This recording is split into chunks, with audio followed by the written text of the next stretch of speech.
third time this month, flags are flying at half staff at the State House and in D.C. It's also the third time this year Indianapolis is forced to deal with a mass shooting. This latest has left 8 people dead, half of them members of the Sikh community. Investigators have identified the shooter but are still working at this hour on a motive. Workers at the facility are asking for support from the community. That's all we need right now. It's a lot of prayers because FedEx, that's what we are. We're a family. And we need all the prayers we can because this is something that we're not going to be able to get over. These are the names of the victims whose lives were violently taken during Thursday's mass shooting. Their loved ones left to pick up the pieces as they try to wrap their minds around this senseless crime. There is a vigil planned tonight at 7 o'clock at Cranert Park on the west side. State and local leaders are set to speak at the vigil. We will bring it to you live right here on Wish TV. Police have identified 19-year-old Brandon Hole as the shooter. IMPD says he last worked at FedEx in 2020, but did not say if he was fired. They also say he had a previous interaction with police and the FBI. The family of Brandon Hole has released a statement about the mass shooting. It reads, "We are devastated at the loss of life caused as a result of Brandon's actions. Through the love of his family, we tried to get him the help he needed. Our sincerest and most heartfelt apologies go out to the victims of this senseless tragedy. We are so sorry for the pain and hurt being felt by their families and the entire Indianapolis community." One of those victims was Matt Alexander. He was honored today during a baseball game at Avon High School. The athletic department tweeted out this photo. Alexander's family and many of his teammates were in attendance. Carly Smith, also one of the victims. She was just 19 years old. IPS put out this statement today, reading in part, "Administrators, teachers, and classmates remember Carly for her sense of humor that often generated smiles and laughter. Carly was a bright light wherever she went. She will be dearly missed by all throughout IPS who knew and loved her." Today, the leadership of all the Sikh temples in Indianapolis are asking for a thorough investigation. 4 of the FedEx shooting victims were members of the Indianapolis Sikh community. IT-Mate's Richard Essex talked to the families that lost loved ones Thursday night. The Sikh community is stunned by the violence that has fallen on their community. They are calling for a very thorough investigation. They want to know why the shooter chose that night and that time to open fire. They are also not calling this a hate crime, but a crime against humanity.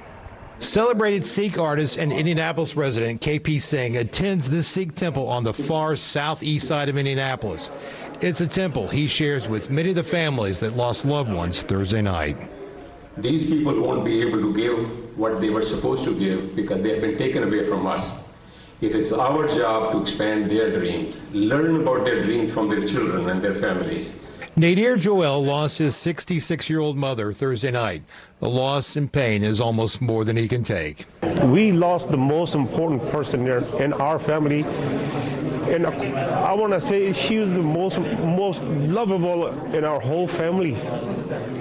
Joel says the shooting is not one of hate, but of ignorance. He says that his mother showed love to everyone that she met. I really don't have any words because that's God's will, and she's my soul.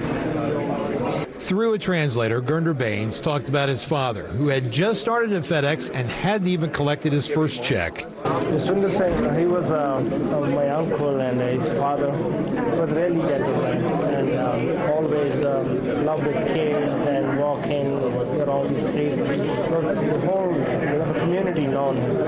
So, he wasn't in a work before. He just started like a week ago at FedEx, and he was really excited about it. We asked him many times, "You don't need to go to work," but he said, "I can't stay at home. I need to go to do some work." The leadership of the Sikh community is preparing a broader statement to explain their vision of what happened. They are seeking understanding about the heinous act that took a disproportionate number of people from their community.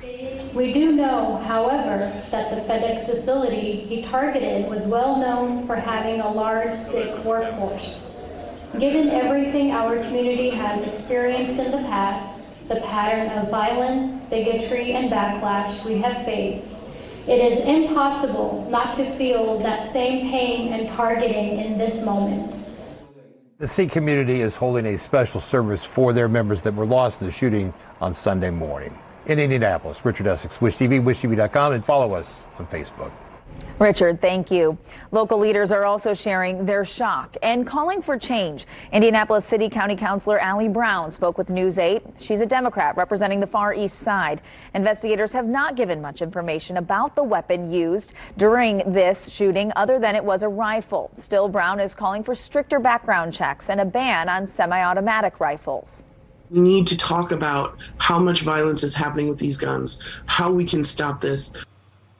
Brown says she's been working on finding solutions, talking to police officers in the city. She says they told her the biggest issue is guns on the street.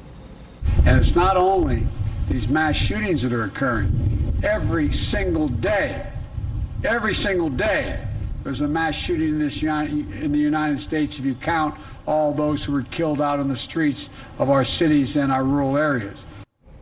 President Biden offered his condolences to Indianapolis and is also calling for stricter gun control measures. He says he will not give up on the issue until something is done.